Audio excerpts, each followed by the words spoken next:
Qui l'a dit, selon vous? J'ai vraiment pensé arrêter de vivre parce que je ne comprenais pas pourquoi j'étais né dans ce corps. Voilà, c'est la suite logique. Florian? C'est Christine and the Queen.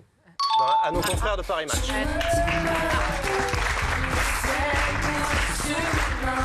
J'aime pas du tout ce physique. La gueule, pas du tout. Alors effectivement, c'est la grande Christine and the Queen que je trouve exceptionnelle, et c'est vrai. Quel talent extraordinaire. Maintenant, toutes ces transformations, on ne sait plus comment l'appeler, même nous à la radio. Oui, c'est le nom qui me Tu vois, nous, on ne sait plus. On ne sait plus ce qu'on doit dire parce qu'on veut vexer personne. Parce qu'un coup, il ne fallait plus l'appeler Christine and the Queen, il fallait l'appeler Redcar. Chris, après. Après Chris. Maintenant, tu sais qu'on est revenu, on vient de recevoir un nouveau mot. Il faut la rappeler de nouveau Christine and the Queen. Mais c'est bizarre parce qu'elle l'a dit récemment qu'à partir de ses 40 ans, elle voudrait, il y a un nouveau nom, on l'appelle Raïm.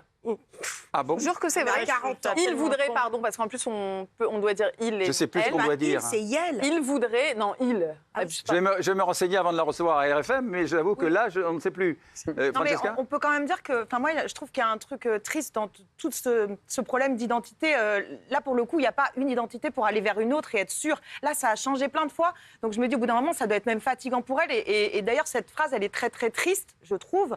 Et j'ai l'impression que justement, le fait que ça change tout le temps, qu'elle rechange de nom, à un moment donné, il faut qu'elle se trouve, quoi. Parce que quand tu vas dans une quête, à un moment donné, il faut se trouver. Allez, Christine and the Queen reconnaît qu'être devenu un homme a été salvateur et libérateur. Vous le savez qu'elle a fait part de cette grande décision en 2022. Elle a décidé de changer de sexe et de changer de nom de scène pour être Redcar, une référence à son 4e album. Et effectivement, comme tu disais, Déborah, il y a eu Chris ensuite. Ouais. Elle explique qu'avant de faire de la musique, elle a eu des pensées suicidaires. Alors, est-ce que ça vous choque qu'elle ait envie de tout cela ou pas? Ludivine. Oui, et moi je voulais rebondir sur ce que disait Francesca tout à l'heure. Moi je pense pas que le fait qu'elle veuille autant changer de nom soit totalement lié et uniquement lié à son changement de sexe. Moi j'ai des exemples comme P. Diddy qui a traversé, fallait la Puff Daddy, P. Diddy, je sais pas quoi. Maître Gims, un jour et Prince. Kanye West. Il y a eu beaucoup d'artistes comme ça. Je pense que ça peut également faire partie du processus artistique, quoi. Mais c'est autre chose. Oui, mais je pense que tout est... Non, là, on est dans la... sur le sexe. Il y a une transformation de sexe. Oui, mais c'est pas que pour ça, je pense. Elle a été attaquée. Ah, je ne sais pas. Ah, on ne sait pas. Je ne suis pas si intime que ça. Je ne sais pas. Mais elle fait des photos assez... masculine, oui, absolument. Déborah? Moi, ce que je trouve juste dommage, c'est que depuis qu'elle s'est mise à parler ouvertement de ça, j'ai l'impression qu'on n'entend plus du tout sa musique. Oui. Ouais. On n'entend plus parler de musique. On n'a pas, à l'époque, quand elle avait sorti la chanson qu'on a mis, j'adore cette chanson. Celle-là, elle était un peu à son apogée, etc. Et puis après, elle s'est mise à porter un peu le drapeau de l'étendard, de tout ça. Voilà, de tout ça.